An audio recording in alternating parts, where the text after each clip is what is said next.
There are new Bitcoin miners that will blow your mind and are absolute passive income monsters.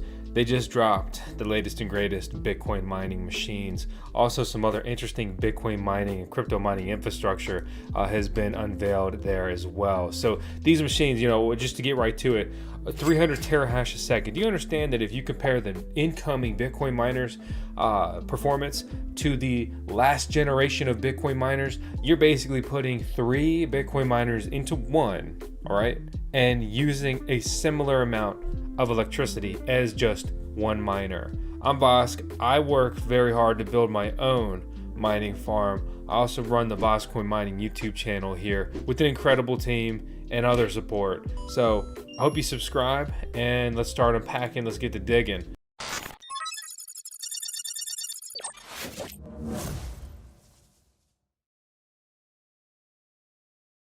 So a bit of an exciting spoiler. I won't show you exactly what they're doing, but these are mining in liquid right now. These are mining under liquid. They are in immersion fluid. They're in a new exciting immersion deployment out here on the VoskCoin farm. So stay tuned for all that wildness. But I'll just bring up my miners right here to show you, one, how just much of a shrimp I feel like compared to some of these new incoming Bitcoin miners.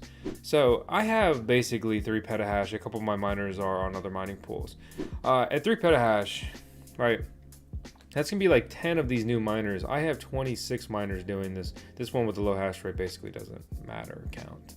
So these S21s are pretty new miners doing around 200 terahash a second.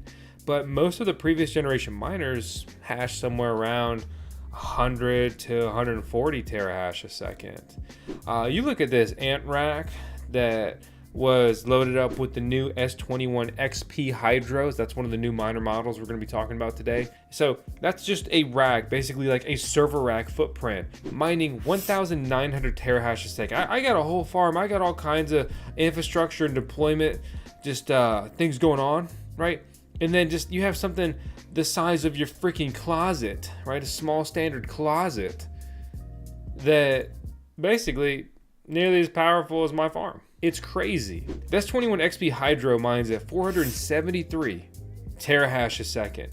It earns $25.50 per day. Even if you pay a good residential electricity rate of 10 cents per kilowatt hour, you would be pocketing $12, which you would send $5,000 nearly to the electric company over the course of a year. We don't know how much these are going to cost yet. We've seen some placeholder prices. The estimates going around are 11 grand for these machines. There's also the non-hydro versions, like an air-cooled, and also an immersion ready miner, which that is really cool. We'll talk more about that here in a second. But the big miners, the big unveiling, right? The new models are the S21 XP series, coming in at somewhere between $6,600 estimated to 11 grand for a la carte one miner orders. So this is on ASIC Marketplace. They just have this data here and some good information and placeholder prices for us. So they are a supporter of the VoskCoin YouTube channel, and you can support this content by using our referral link down in the video description below. And we also have a coupon code down there to save you some coin. But you're like, well, why don't you just show me the Bitmain site? Because it's not on the Bitmain site, okay? We don't have this information here. We don't have any prices. This is all happening, in basically private sales channels currently. But if you're getting FOMO and you want one of these right now, the estimate for these are Q4 2024. And sometimes Bitmain is late with releases like this. So just understand that and keep that in mind. Are you interested in a new mining pool, perhaps? How about EMCD, that boasts that they are state of the art? They have a 1.5% fee, but they have fee-free daily payouts for Bitcoin, Bitcoin Cash, Litecoin, Dogecoin, Ethereum Classic, and Dash. They also support Kaspa mining on their mining pool in conjunction with a multi-currency wallet that has convenient crypto to fiat payouts, as well as a peer-to-peer exchange where you can trade crypto, exchange it with your peers. Learn more about EMCD with our link out in the video description below. Coming in at these price points though, these are interesting miners, especially for industrial giant Bitcoin mining farms. You understand that every major Bitcoin mining farm is not only expanding, they're expanding as fast and hard as they possibly can. So maybe you're not bullish anymore, but they sure as are. So we look at the performance: 300 terahash a second at 4,050 watts, 270 terahash a second at 3,645 watts. So this is not very different from an Antminer S21, and it hashes at about 70 terahash a second more. The S21 XP is clearly just an overclocked version. It's using more juice, and it has 30 more terahash a second. That's giving you better density if you have immersion ready equipment. If you have immersion equipment deployed, right? Like we love our fog hashing units in particular. I can just take out my old stuff, drop this right in. It is ready to go. I don't need to worry about aftermarket firmware unless I want to. I don't need to throw fan spoofers in there. It even has handles built in, which has been a very nice feature that the fog hashing immersion tanks come with that their competitors currently do not. But let's look over here a little bit more for the absolute insanity of 473 terahash a second, right? So let me just put this further into perspective for you if you're not an active Bitcoin miner. I have a lot of last generation Bitcoin miners, basically Antminer S19s, and I have them underclocked to be very efficient. So we look at my hash rate. A lot of these are coming in at like, 70 to 80 terahash a second, all basically on the same settings. And this is the difference between what you will see from the same miner models and maybe in a different position in the tank or just doing a little bit worse, right? There's the silicon lottery. Some chips are just simply better than others. So let me just kind of break this down. So we've got 473, right, divided by 80. Okay, so that miner is basically 6 of my miners, and that's crazy. These are underclocked, so they're using around 2,000 watts each. So we'll just leave it at that number for easy math. So 2,000 watts each, that's basically 3 of these. So this uses half the electricity of 6 of my S19s, all right, with basically the same hash rate as 6 of these underclocked S19s with the footprint of 1. Okay, so if I have the electrical capacity, I can take 6 S19s out of, say, my fog hashing 6 miner tank. I can put 6 of these in there, okay, and I will have the same footprint, okay, go from 400 and we'll just say 73 terahash a second to 2,838 terahash a second. I can have 6 miners replicate my entire mining farm of 26 miners. Damn! The density here is wild, and some people don't get that. The biggest things that major mining farms, I'm talking publicly traded mining farms, deal with, they deal with just the density, right? They deal with infrastructure. They spend so much money on infrastructure. They will happily pay a premium for miners that will allow them to vastly expand their mining capabilities without vastly expanding their infrastructure. Any Bitcoin miner that wants to stay in the game, they're going to be looking to recycle S19s and move to S21s. And you can forget your pipe dream about an old ancient 2017 era Antminer S9 doing 13.5 terahash a second for 1,000 watts. See you later, buddy. It's over. It's gone. This information was unveiled at the WDMS conference, which is basically one of Bitmain's crypto conferences. We got a DM with these specs and tried to cool guy leak them a little bit beforehand, but more information came out after that, which we've already basically broken down with these miner models. In addition to those miner model releases, they also released a whole new suite of mining containers, basically. So they're taking basically a 40-foot container footprint and putting the immersion dry coolers on top of it. So you just drop this and you have a immersion mining farm, plug and play. It's wild density too. So, we got a shipping container here that will let you deploy 160 miners in immersion. Here's another 40-foot mining container that has a dry/wet tower, which is different, but similar, 210 miner capacity. What you'll really want to focus on too is going to be the electrical capabilities. There's a big jump here with the miner capacity, but not the electrical footprint. Meaning, some of these are better suited for higher energy use miners and more density.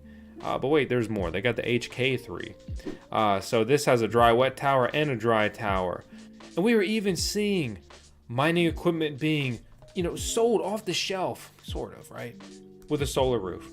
We got heaters, sand filters, air conditioners, solar roof, heat recovery, an upgraded dry tower. I'm about to fucking move in, dude. I'm about to...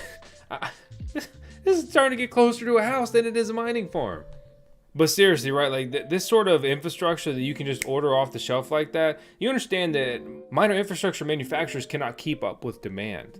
That's how hot the sector is. You look at the general market sentiment, you look at the average retail investor, they may feel suppressed, depressed, down, generally negative. But that's not the case with major Bitcoin mining farms and either other major mining farms. We're seeing some big miners start to expand into altcoin mining very seriously here as well. So we're going to see our first publicly traded Dogecoin focused mining farms, Caspa focused mining farms, among others moving forward. The mining game, the crypto game is absolutely changing, evolving, and growing. And it's very interesting, right? You even think about manufacturer growth over the years.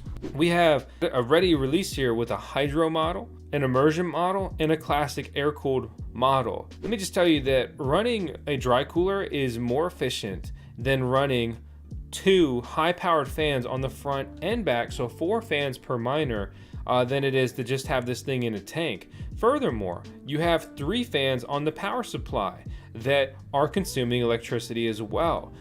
All these things are creating basically parasitic loss in your mining farm profitability, your mining operation. Furthermore, these are all moving parts. They will break, they will fail, they do not last forever. So they're not the only game in town though. The Bitmain Antminer Ant boxes didn't do too well, which really opened the door for some competitors. Digital Shovel in particular really carved out a niche in the mining infrastructure market by making these dense, basically plug and play. They're not actually a mining container, but they're basically a custom mining container, right? And so we have a mini pod out on our farm. We have the M300. We received a basically one-off 208 version that Scott produced. So that was a very cool opportunity to meet him and have the opportunity to review that. So since then, he's moved to new PDUs that can operate on single phase and 3-phase electricity. Those are basically about to come out. He's also about to release the Nanopod, which is a really well-suited mining solution for small-scale miners, right? So you can deploy this on single phase as well as 3-phase electricity. And depending on your electrical capacity, you can power up to 27 Antminer S19s or 35 Watts miners. It's 120 kilowatt capacity. So in essence, you could deploy 27 X21 miners, S21 XP miners, like these new Bitcoin miners. Maybe with the additional juice they need, you might be down to 26, right? But these pictures really don't do it justice. Like this is small. This is very small. Even the mini pod is smaller than you would think it is. And I'm really excited because Scott is upgrading all of the fans. My biggest gripe that I've had with my mini pod is going to be the fact that these fans have failed numerous times. But he's upgrading them to direct drive fans, so they should move more air, they should be quieter, and they should last exponentially longer. So that's just going to become standard feature on these moving forwards. And Scott's great about giving people the opportunity to upgrade their existing stuff. Like you want or need to upgrade the PDUs to the new ones, that'll be an option. You can upgrade the fans. He's going to roll out a filter replacement program. And he's even broken off things as unique solutions, like you can just buy the awnings, or some people contact him and order just the bus bars, because sometimes ordering your infrastructure that way can make more sense for a mining farm. And then there's also fog hashing, which is rolling out basically ready-made immersion mining containers and other mining solutions as well. So the mining landscape is rapidly evolving, growing, changing, and honestly, I'm just trying to keep up with it. So this is the latest just data dump on you guys. These new miners, at the time of recording this video, will be pulling about 25 bucks a day. Bitcoin's trading at 65 grand. Your electric cost, of course, may vary. I am Vosk. You're on the VoskCoin YouTube channel, home of the CWO, the Chief Water Officer here at VoskCoin. You may be thinking we're talking hydro. No, Tails' mortal enemy and also BFF is going to be the host. So it's time for me to go play with that pup in the yard. Thanks for tuning in, and I hope you like the content. I'll see you later.